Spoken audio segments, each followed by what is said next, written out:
Pregunta. Aquí tengo otra. ¿Cuál sería la clave? A ver, fíjense bien, lean bien, recuerden qué es lo que hemos hablado. ¿Cuál podría ser la clave?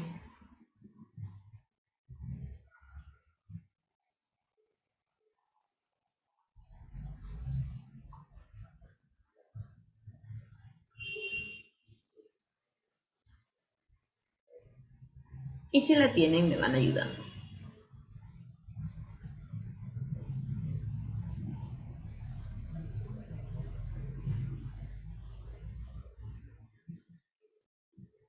A ver, revisamos. La tensión superficial depende de la fuerza de atracción entre las moléculas, verdadero. Porque si esas moléculas están más fuertemente sujetas, si están ahí muy sujetas, entonces de hecho que la tensión superficial va a ser mayor. Gracias, por aquí ya tengo respuesta. Parece que hay duda en la última, ¿no? Ya, vamos a revisar. Agregar o adicionar agentes tensoactivos. ¿Quiénes son, profesora, los agentes tensoactivos? Habíamos dicho que son los jabones o detergente. Así que ya sabes, si quieres mojar completamente a alguien, es mejor que le agregues una pizca de detergente, porque con eso estás disminuyendo la tensión superficial. En la última, ay, gracias, ya tengo respuestas. El agua posee una alta tensión superficial, es cierto, aunque el mercurio tiene mayor que el agua, pero el agua también tiene una alta tensión superficial y se ve reflejada en esos insectos que caminan sobre ella. El agua posee una alta tensión superficial debido a la posibilidad de formar puentes de hidrógeno. ¿Qué es el puente de hidrógeno? Ese puente de hidrógeno es un tipo de enlace.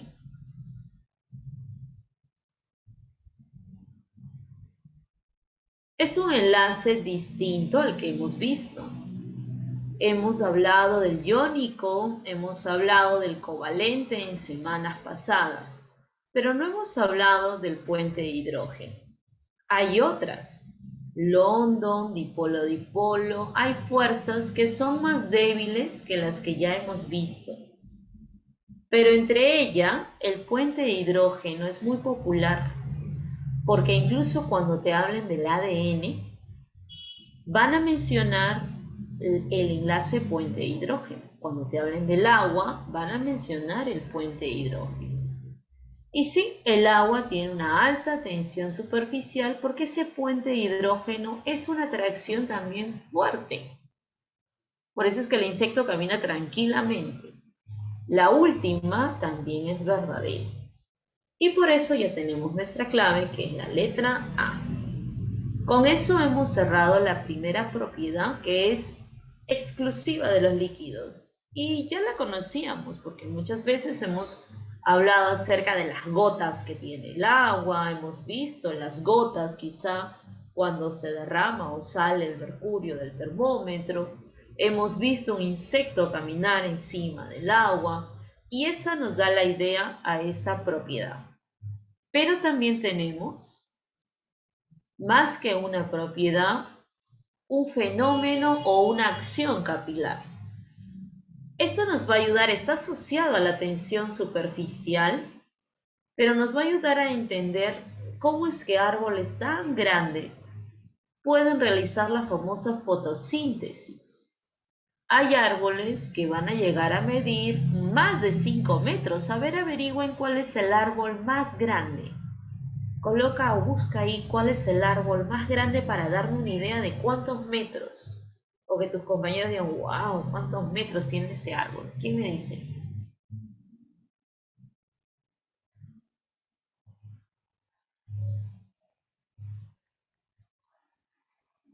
más de 100. Las secoyas, así es, más de 100 metros, imagínate. Si tenemos una casa de 3 pisos ya son casi 12 metros, casi 12 metros. Ahora, un árbol llamado, me dicen por aquí, apeirón, otros me dicen la secoya, ¿no? Esos árboles tienen más de 100 metros, son enormes. ¿Y cómo es posible que hagan la fotosíntesis? Porque para la fotosíntesis el árbol debe jalar el agua, llevarlo hasta las hojas, y ahí es donde se realiza la fotosíntesis, en las hojas del árbol. ¿Cómo es posible que el agua suba si sabemos que la fuerza de gravedad hace que todo caiga? ¿A qué se debe? Lo que pasa es que a pesar de ser árboles muy grandes, van a tener ahí dentro de su cuerpo sistemas muy finitos, vasos muy finitos, así como nosotros tenemos venas y arterias. Ellos también tienen sus vasos capilares que se llaman xilema y floema. Y por ahí se transporta, si nosotros tenemos sangre, ellos transportan la famosa savia bruta y la savia elaborada. ¿Y cómo es posible que suba todo ese líquido? Lo que pasa es que como es tan angosto, tan delgadito, su diámetro es tan pequeño, es como si el líquido hiciera esto, se agarrara de las paredes y empezara a subir, venciendo la fuerza de gravedad. A eso se le llama acción capilar, al ascenso o descenso de los líquidos. Y vamos a usar como ejemplo a estos dos tubos de ensayo. Uno de los tubos va a tener al mercurio y otro de los tubos va a tener simplemente agua. No sé si notas alguna diferencia aparte del color. ¿Ves alguna diferencia? Dígame. He llenado en un recipiente agua y en otro he llenado mercurio. ¿Qué El mercurio encuentras? está un poco más elevado que el agua. Oh, gracias. Más elevado. Parece, ¿no? Y si les dijese que la cantidad que he llenado es la misma, ¿por qué parece que hay más?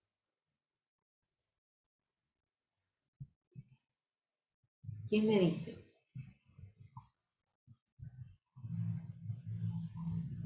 Parece que hubiese más mercurio porque la forma, a ver, por aquí tengo, por la tensión ya, pero parece porque aquí, mira lo que veo. Veo en la superficie así, mientras que en el agua lo veo así. ¿Ves la curva diferente y por eso parece que hubiese más? En verdad la cantidad que se ha colocado es la misma. Pero cuando yo coloco uno de los líquidos, en la superficie me queda una forma cóncava y en otra me queda convexa. Uno parece la U y la otra parece la U inversa. Esa curva se le conoce como menisco. Esa curva que a veces no notamos, por ejemplo, en mi vasito con agua, yo no noto esa curva porque es un vaso con mucho espacio, mucho diámetro hay aquí. Es muy grande el vaso. Pero si yo tuviese un tubo de ensayo o algo más finito, y coloco a estos líquidos, ahí se aprecia mejor la curva. El menisco simplemente es la curva del líquido. O es así o es al revés. ¿Y a qué se debe? A la tensión superficial, profesora, me están diciendo por ahí. Más que la tensión superficial, se debe a la atracción. Aquí en el mercurio hay un enlace llamado enlace metálico. En cambio, en el agua hay un enlace llamado enlace puente de hidrógeno.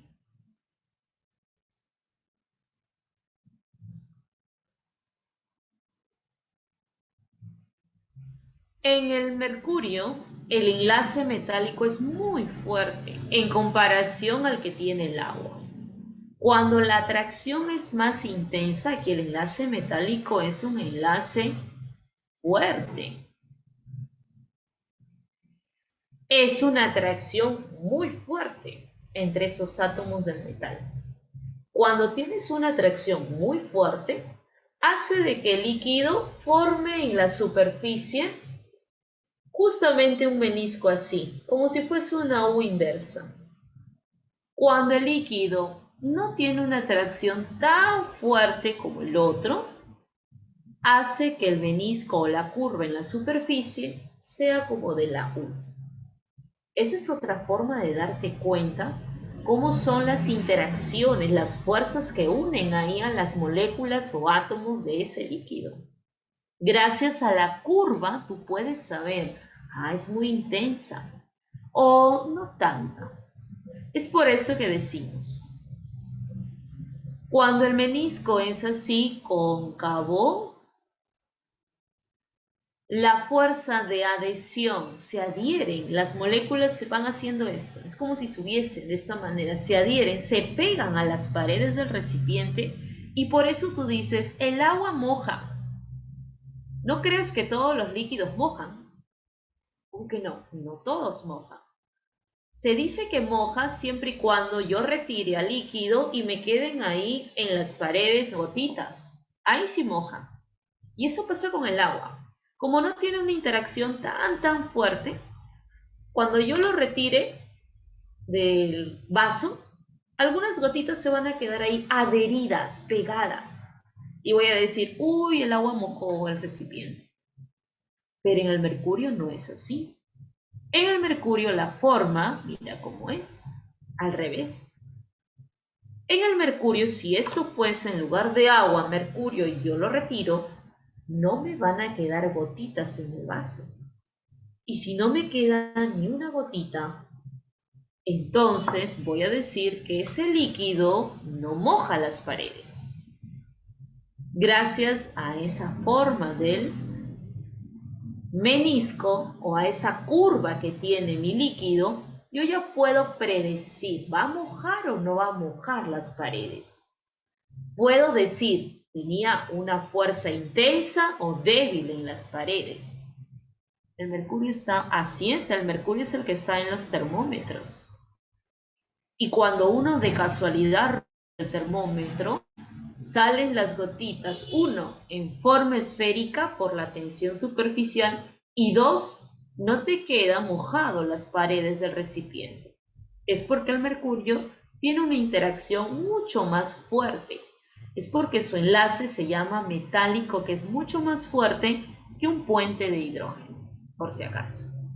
¿Se ha entendido, chicos? A partir de ahora, no todos los líquidos van a mojar. Si te das cuenta, a veces pensamos, el líquido moja, y cuando decimos, el agua moja, claro, el mercurio moja, bueno, si es líquido, debe mojar. No. Tienes que analizar cómo es el menisco o cómo son las fuerzas, ¿de acuerdo? Otra de las propiedades que ya no es solo de los líquidos, pero la vemos más reflejada en ella, es la viscosidad. Si yo les pregunto, ¿quién es más viscoso, el aceite o el agua? ¿Ustedes saben quién es más viscoso? El El aceite. aceite. Muy bien. Y eso lo saben de manera empírica, ¿cierto? Otro. La silicona líquida o el agua. ¿Quién es más viscoso? La silicona líquida. Ahora, el aceite y la silicona líquida. ¿Quién es más viscoso?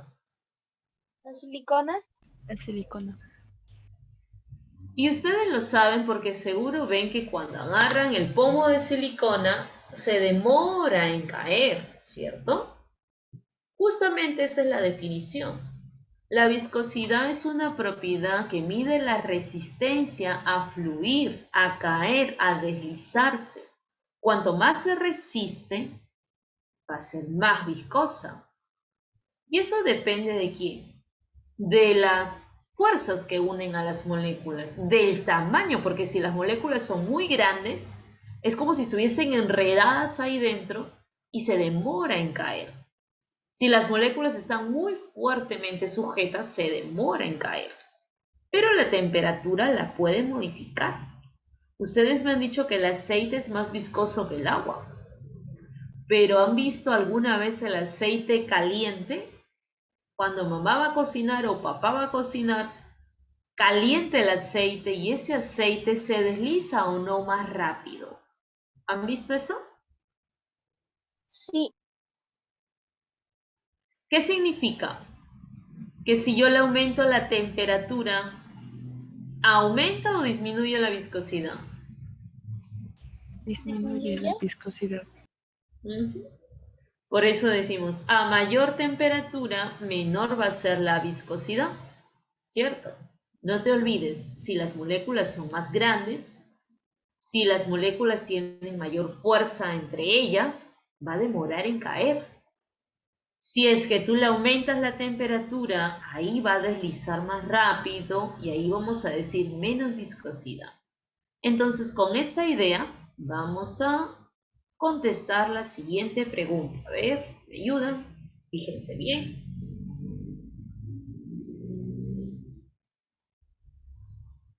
Te piden lo incorrecto.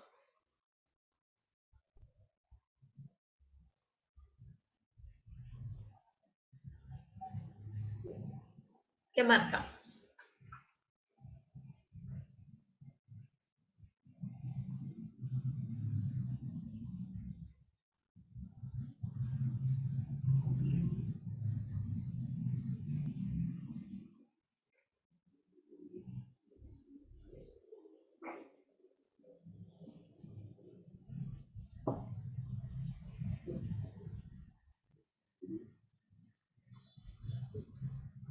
¿Encontraron clave?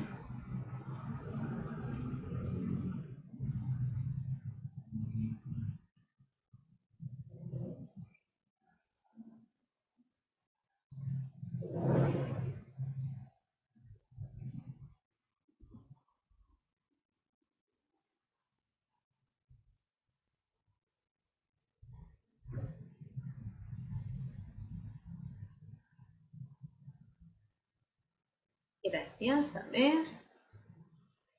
Ya tengo una respuesta. ¿Quién más?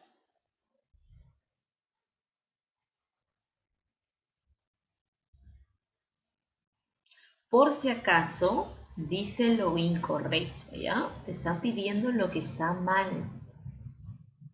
Por si acaso.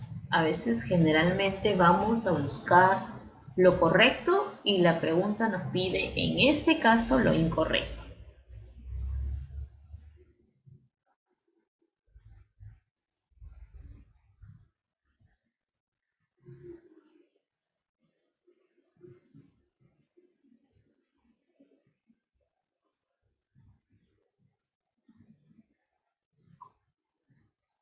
Revisamos entonces juntos. Gracias, ya tengo dos claves distintas o dos respuestas distintas. A ver, la viscosidad depende de las fuerzas que unen a sus moléculas, sí, porque si es más intensa esta fuerza que las une, entonces el líquido se resiste más, hay más viscosidad. La viscosidad de un líquido generalmente va a disminuir cuando tú le aumentas la temperatura. Sí, acuérdate del aceite caliente y si nunca lo has visto, la próxima vez que vayan a cocinar en casa, acércate a mirar cuando el aceite esté caliente y se desliza más rápido. Eso significa que ha disminuido su viscosidad, ya no está tan viscoso. La viscosidad se define como la resistencia a fluir, sí.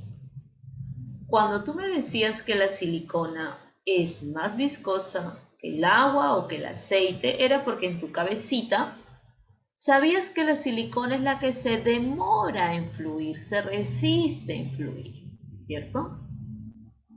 La viscosidad depende de la forma y del tamaño de las moléculas, sí, porque si estas moléculas son más grandes, entonces se van a enredar y van a demorar en caer.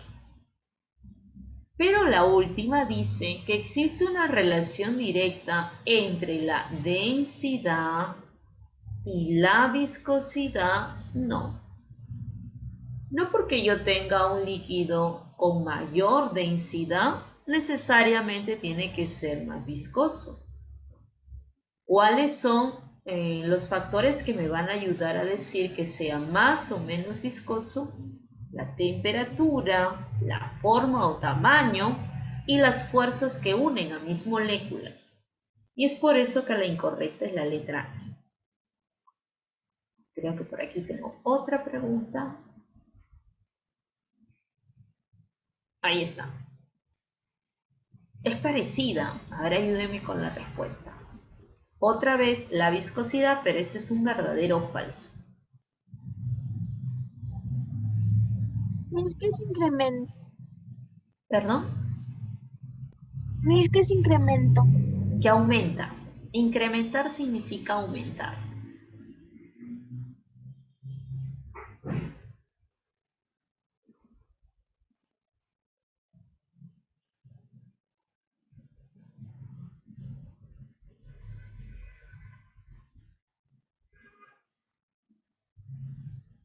Todos los que tengan su respuesta la van colocando para ver si están ahí.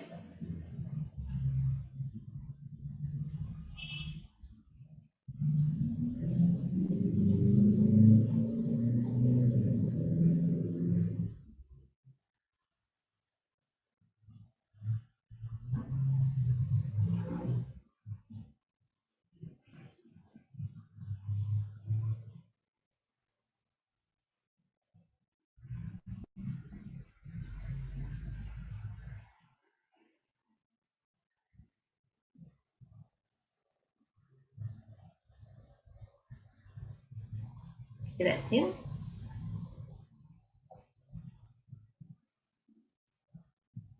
A ver. A, B y D. Tengo tres respuestas.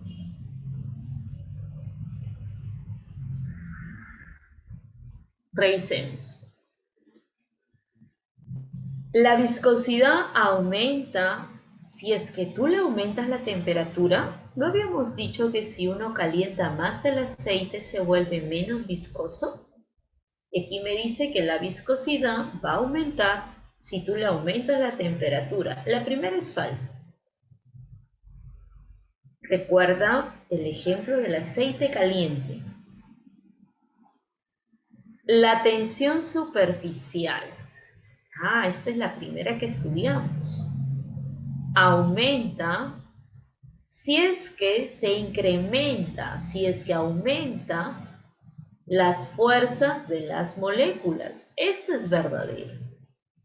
Porque si las moléculas están más cerca, vamos a tener mayor tensión superficial. El insecto va a caminar.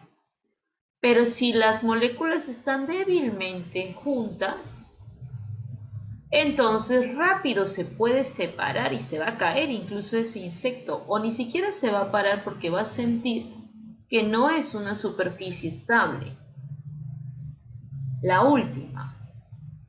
A menor fuerza intermolecular, este tendrá mayor viscosidad. Habíamos dicho que si las moléculas son más grandes, si las moléculas tienen un tamaño mayor o una mayor fuerza que las une, mayor va a ser la viscosidad. Pero aquí me dice, a menor fuerza entre las moléculas, mayor va a ser la viscosidad. Esto es falso. ¿Cuál sería nuestra respuesta, chicos? Me confirman, ¿cuál es la clave? A ver si están ahí atentos. Muy bien.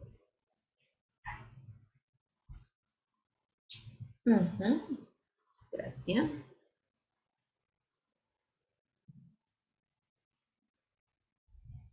Entonces, ¿cuántas propiedades hemos visto el día de hoy de los líquidos?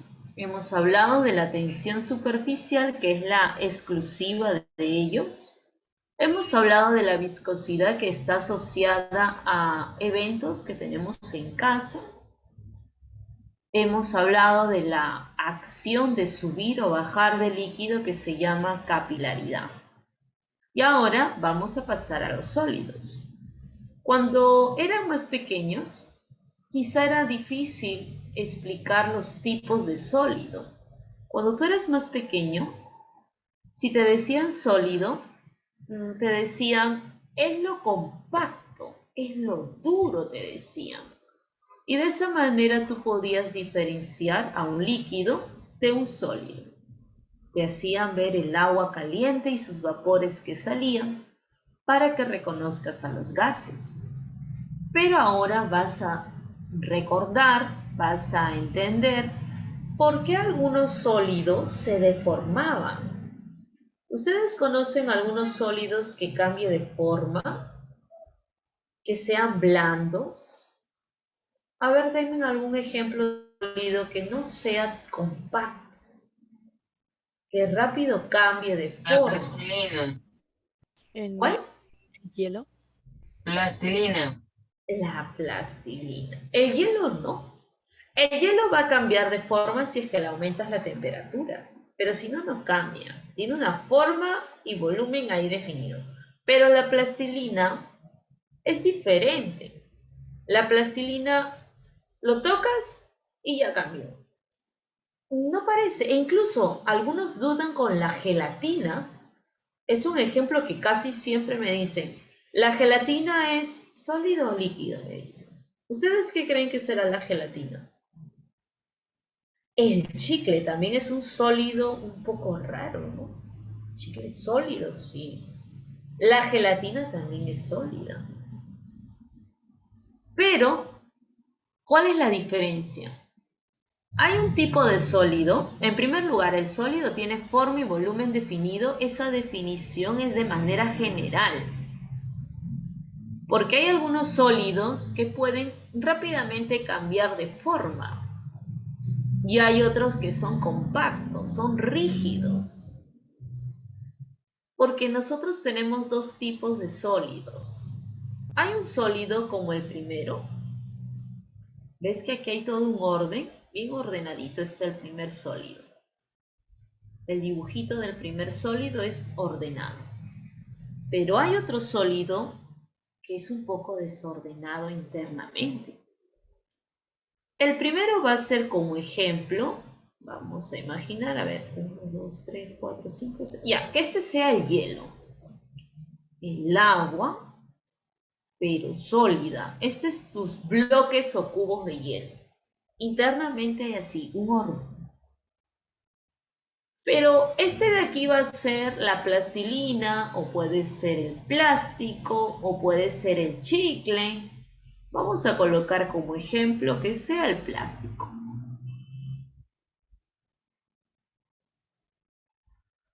¿Cuál es la diferencia de estos sólidos? Que internamente uno de ellos tiene orden.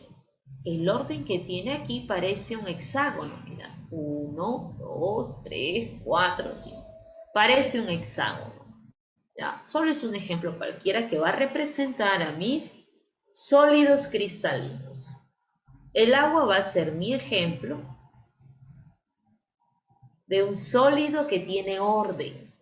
Se les llama cristalinos. Mientras que el plástico, o si quieres el chicle, o si quieres el caucho, o la madera también, pero la madera es rígida, profesor. Lo que pasa es que el sólido que está aquí, internamente, no tiene un orden. ¿Dónde está su nombre? Ahí está. Este se le llama sólido amorfo. no hay internamente un orden. Los sólidos cristalinos van a tener un punto exacto para derretirlos. En cambio, el amorfo no. Si tú me dices plástico, yo digo, se derrite. Algunos plásticos se derriten incluso acercando a la cocina y ya se están derritiendo. Mientras que hay otros plásticos que resisten un poco más de temperatura. No tienen puntos fijos para poder cambiarle de estado. En cambio, los cristalinos tienen un punto exacto para cambiarles de estado. Los cristalinos, muy aparte de ser ordenados, vamos a decir que son cuerpos anisotrópicos. Como aquí hay un orden, entonces hay que tener mucho cuidado cuando miras alguna propiedad física porque depende de la dirección. El otro no importa, el otro parece que hubiese sido un líquido que se ha enfriado. El otro rápidamente lo calientas y rápidamente se empieza a derretir. Esa es la diferencia. ¿Y cómo me voy a dar cuenta, profesora? Porque si digo madera, me confunde. Como es algo rígido, yo puedo pensar que sea cristalino. Si dice plástico, también me confunde. Para que no te confundas, cuando yo te mencione un sólido, lo primero que debes pensar es, ¿tendrá fórmula? ¿Tendrá un símbolo? Si es cierto que tiene una fórmula o un símbolo, ya lo puedes llamar cristalino. Ejemplo, ahí está el hierro. Yo te digo hierro, tú dices, sí tiene un símbolo, Fe. Yo te digo agua o hielo, y tú dices, sí tiene una fórmula, H2O. Yo te digo la sal de mesa, sí tiene fórmula, NaCl. Yo te digo diamante, y tú dices, el diamante es carbono. Todos los sólidos cristalinos siempre van a tener o un símbolo o una fórmula. En cambio, si yo te digo plástico, no tiene un solo símbolo. Al contrario, es una mezcla, hay muchas sustancias ahí formando al plástico. Si yo te digo madera, hay muchas sustancias formando la madera, por eso que incluso tengo colores diferentes para la madera. Si yo te digo vidrio, no hay un solo símbolo o el vidrio no tiene una fórmula. Vamos a ver si me han entendido. Yo voy a mencionar un sólido y tú me vas a decir si crees que es cristalino o crees que es amorfo, ¿ya? A ver, empiezo. El cemento, ¿tú crees que sería un sólido cristalino o un sólido amorfo? A ver, díganme el cemento. Amor. ¿Quién más? Cemento. ¿Estás de acuerdo? Cemento. ¿Cristalino o amorfo? ¿Amorfo? Cristalino. Amorfo, está bien, porque el cemento tiene alguna fórmula, el cemento. ¿Hay algún símbolo de mi tabla periódica que representa el cemento? No hay, el cemento está formado por muchas sustancias. Y cuando tenga muchas sustancias va a ser un amorfo. Uno más. La glucosa. ¿Tú crees que la glucosa sería un sólido cristalino o un sólido amorfo? Cristalino. ¿Por qué, Luz? A ver, dile a tus compañeros. ¿Tiene fórmula o símbolo? De forma. Creo que tiene un símbolo. ¿Cuál sería esa No fórmula? exacto, pero tendría como el H2O, algo similar seguro. Fórmula. A ver, chicos, gracias. A ver, busquen la fórmula de la glucosa. Si es que tiene una fórmula, va a ser realmente un cristalino. ¿Me ayudan? Busquen la fórmula del... Muy bien, Luz. Ahí está su fórmula, ¿ven? Ya lo están colocando sus compañeros. Significa que la glucosa sí va a ser un sólido cristalino porque yo encontré una fórmula para representarlo. Yo encontré quizá un símbolo para representarlo. Otro, facilito, el zinc. Tengo un clavo de zinc. ¿Qué sería? ¿Sólido cristalino o sólido amorfo? ¿Qué creen?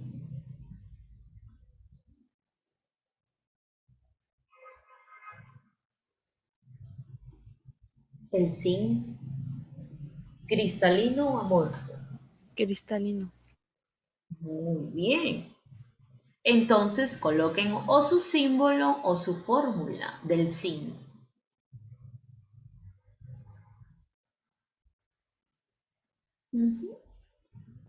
Si tienen tabla periódica, de hecho que ya encontraron el símbolo del zinc.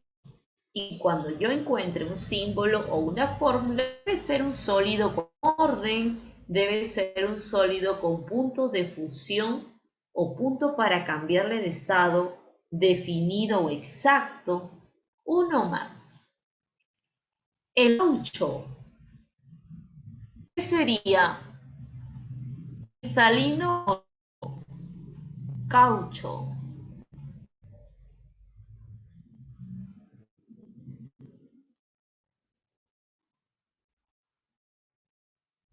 Muy bien, María Esther.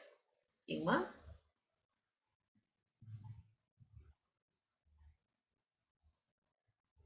¿Quién más? Caucho.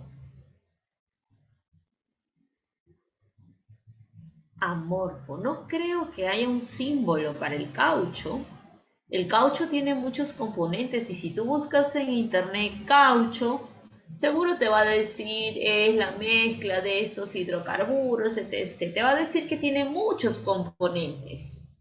Y como hay muchos componentes, internamente hay un desorden, ¿no? No hay exactamente un orden como en el otro lado, regular, ¿no? Este ordenamiento que tienen puede ser distinto. Los sólidos cristalinos, vamos a hablar ahora de los cristalinos, este es el que más nos interesa, como tiene un ordenamiento, como este de aquí tiene un punto definido, un símbolo o una fórmula, vamos a concentrarnos en el cristalino. Pero antes vamos a hacer una pequeña pausa para tocar los ejemplos de cristalino.